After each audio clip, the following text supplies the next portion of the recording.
तो स्वागत है आप सभी लोग का एक और new Battle Through the Heavens की वीडियो के अंदर में। और आज की इस वीडियो में हम लोग आपको उस पार्ट को बताने जा रहे हैं जिस दौरान यून इस बैटल थ्रू द हेवंस के अंदर में वापस आ चुकी है। जी हाँ, ये वही औरत है जिसने सबसे पहले शोइन के दिल के अंदर में घंटी बजाई, लेकिन बीच में गायब हो गई।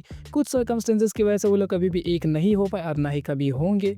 लेकिन अब वो वापस से हम लोग को फिर से बीटीटीएच में नजर आने वाली है, वो भी बस सिर्फ 2 एपिसोड्स के लिए। तो चलिए जानते हैं कि आखिर ऐसा कौन सा मोमेंट है जिस वजह से शोयन फिर से यूनियन से मिलने जा रहा है और आखिर यूनियन है कहाँ पर। तो चलिए बिना किसी टाइम को वेस्ट किए हुए वीडियो को स्टार्ट करते हैं। तो जैसे कि हम लोगों ने बैटल थ्रू द हेवंस के बिल्कुल लेटेस्ट एपिसोड में देखा कि जैसे ही falling star pavilion hollow souls का वो फाइट पूरी तरीके से एंड हो जाता है, तो वहाँ पर हम लोगों की सो कॉल्ड पुरानी राइवल नायलन रियानन वहाँ पर वापस आ गई थी। और वो सिर्फ और सिर्फ एक ही वजह से आई थी, क्योंकि उसकी मास्टर अभी काफ़ी भयानक प्रॉब्लम में फंस गई है। जी हाँ, उसी की मास्टर यानी कि यूनियन। तो वो वहाँ पे शोयन से अपने हेल्प मांगने के लिए आई थी।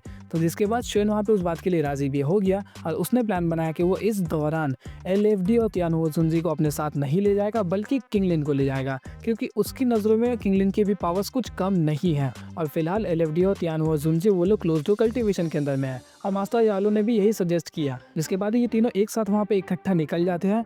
लेकिन flower sector falling star pavilion के बीच में काफ़ी बड़ा गैप है, जिस वजह से उन लोगों को जाने में तकरीबन 10 दिन लग सकता था। इसीलिए वहाँ पर किंगलिन ने उस डीप ग्राउंड पाइथन वाले कल्टीवेटर्स को बाहर निकाला और उन लोगों को उनके रियल फॉर्म के अंदर में वहाँ पे कन्वर्ट कर दिया। मतलब वो हम लोगों को ज़्यादातर समय ह्यूमन फॉर्म में नज़र आ रहे थे, लेकिन वहाँ पर किंगलिन ने उन लोगों को वापस से उनका डीप ग्राउंड पाइथन फॉर्म में क्रिएट कर दिया। जिसके बाद वो लोग उसकी पीठ के ऊपर में ट्रैवल कर रहे थे। और ये चीज़ हम लोग को मानवास और नॉवेल्स में नज़र आती है। अब चलिए देखते हैं कि आखिर एपिसोड्स में क्या होगा।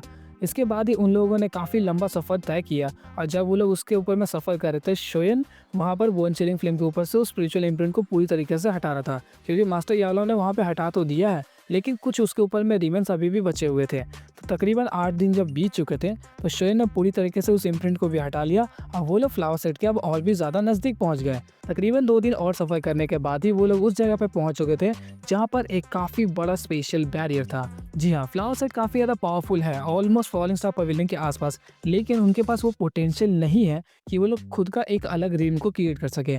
लेकिन इसके बावजूद उन लोगों के पास एक इतना स्ट्रॉन्ग स्पेशल बैरियर है जिसे कोई भी नॉर्मल कल्टीवेटर आसानी से ब्रेक थ्रू नहीं कर सकता। इसी दौरान वहाँ पे नायलन रियानन को सामने में एक फ्लावर पेटल नजर आता है, जिसके अंदर में उसने कुछ अपनी स्टोरेज रिंग से यहाँ पे ट्रांसफर किया और वहाँ पर एक काफ़ी बड़ा सा स्पेशल बैरियर के अंदर में क्रैक अपीयर हो गया। जिसके बाद वो तीनों उसके अंदर में एंटर कर जाते हैं।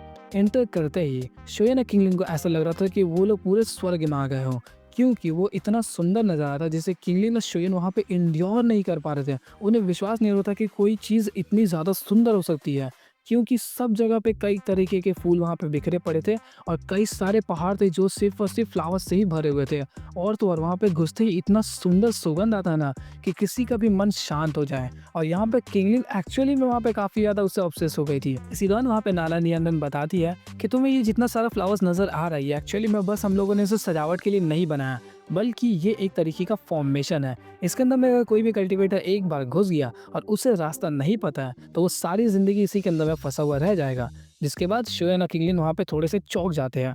इसके बाद ही नाला उसके ऊपर में उड़ के जाना स्टार्ट कर देती है और जैसे जैसे वो उसके अंदर में जा रही थी, तो वहाँ पर वो जो उनका पाथ यानी कि जो भी मार्ग था, वो बिल्कुल सीधा नहीं था, बल्कि कर्व लाइन्स उसके अंदर में काफ़ी ज़्यादा थी, कभी राइट कभी लेफ्ट, कभी राइट कभी लेफ्ट। और इस चीज़ को शोयन और किंगलिन काफ़ी अच्छी तरीके से फॉलो कर रहे थे, क्योंकि अगर उन दोनों में से कोई भी वहाँ पर अलग होता तो उनको ढूंढने में सदियाँ तक बीत सकती थी। जब वो लोग उस बात को वहाँ पर कवर कर रहे थे, तब वहाँ पर शोयन और किंगलिन को असली सुंदरता दिखती है फ्लावर सेट की, क्योंकि वहाँ पे कई सारे अनगिनत फ्लावर्स के माउंटेन्स तो थे ही, लेकिन उसके ऊपर में बादल को वो टच करता हुआ उनका वो जो हाइट था, वो उसे और भी ज़्यादा मजेस्टिक लुक दे रहा था। और एक बात बताओ, यूनियन जिस जगह पर भी रहती है वो जगह इतनी ज़्यादा सुंदर क्यों होती है? क्योंकि तुम लोगों को पता होगा कि पूरे बीटीटीएच के अंदर में अब तक मेरे अकॉर्डिंग यूनलैंड सेक्ट सबसे ज़्यादा सुंदर एक सेक्ट था। इसके अलावा मुझे तो याद नहीं आ रहा कि कोई उतना ज़्यादा सुंदर नजर आया हो। इसके साथ साथ जब वो लोग मैजिकल बीस्ट माउंटेन में भी मिले थे, तो वहाँ पर भी काफ़ी अच्छे लुक्स हमें देखने को मिले। और तो और हम लोगों को टेगर सिटी के अंदर में भी कई सारे जगह थे जो कि एक मजेस्टिक वाला फील कर रहा था, लेकिन उतना ज़्यादा नहीं था। साथ ही साथ यूनलैंड सेक्ट में जब वो दोनों अलग हुए थे, तो वो सनसेट वाज टेरिबली ब्यूटीफुल, लेकिन इसके साथ साथ अब फ्लावर सेट। क्या तुमको लगता है कि या फिर मेरा वहम है कि यूनियन जहाँ पर भी रहती है वो जगह सुंदर हो जाती है? इसके बाद ही शोया ना वो दोनों एक स्क्वायर के पास में पहुंचते हैं जहाँ पर कई सारे फीमेल सेट की एल्डर्स वगैरह खड़ी थी, और तो और उस स्क्वायर के अंदर में दो कल्टीवेटर्स खड़े थे जिनमें से एक औरत था और एक आदमी था। तो वहाँ पर वो औरत कहती है कि यूनियन अब समय हो चुका है, तुम्हें बाहर आना होगा। इसके बाद ही हम लोग को एक सुंदर सी औरत हवा में फ्लोट करती हुई नजर आती है, जो कि धीरे धीरे करके उसी स्क्वायर की तरफ में बढ़ रही थी, और उसने एक ब्लू कलर का ब्लाउज पहन रखा था और एक लॉन्ग स्कर्ट। एक्चुअली में नॉवेल्स के अंदर में यही ड्रेस बताया गया है, और लेकिन हम लोग को नॉवेल्स के अंदर में वो पिंक नजर आएगा।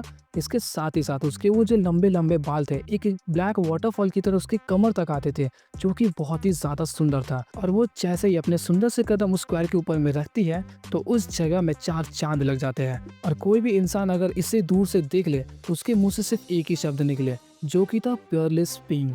पेयरलेस बीइंग का मतलब होता है कि कोई भी इतने ज्यादा सुंदर जिसकी बराबरी कोई नहीं कर सकता, और ये मैं नहीं बोल रहा बल्कि नॉवेल्स में डिस्क्राइब्ड है, तुम लोग खुद ही जाकर पढ़ सकते हो। इसके बाद यूनियन और उस औरत के बीच में बातचीत होने लगती है कि कैसे यूनियन ने ग्रैनी हुआ की दोकी को ऑब्टेन कर लिया, और अब वो चाहती है कि वहां पर उससे वो यूनियन से छीन ले। इन लोगों के बीच का ये जो कन्वर्सेशन था वो काफी ज्यादा लंबा चौड़ा चल रहा था, लेकिन वहीं पर वो जो औरत है उसके साथ में उसका जो बॉयफ्रेंड था, जो कि एक्चुअली में एक सी स्टार दोजुन है, वो अपनी गर्लफ्रेंड को छोड़ के यूनियन को ताड़े आ रहा है, क्योंकि उसके भी मन में आ गया था कि ये लड़की कितनी ज्यादा सुंदर है।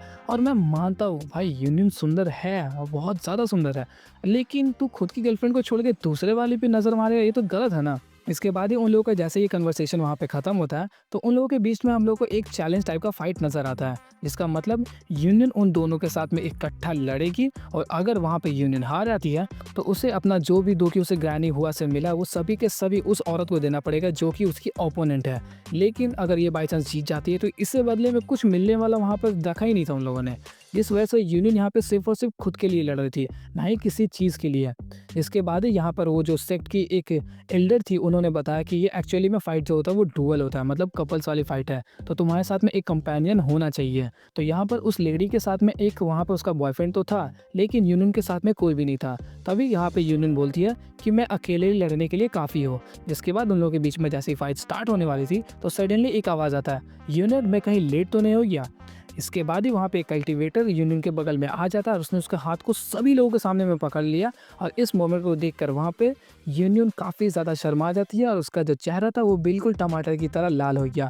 और उसके आसपास के लोग भी देख के इस चीज़ को हैरान रह गए कि आखिर ये कौन है, फ्लावर सेट के अंदर में आया कैसे, और आने के बाद इसकी हिम्मत तो देखो, इसने यूनियन का हाथ पकड़ लिया, वो भी सरे बाजार में। और इस दौरान शेरन के चेहरे के ऊपर में एक ठरक भरी स्माइल थी, मतलब ठरक भरी नहीं थी बल्कि छेड़ने वाला होता ना उस तरीके का एक्सप्रेशन था।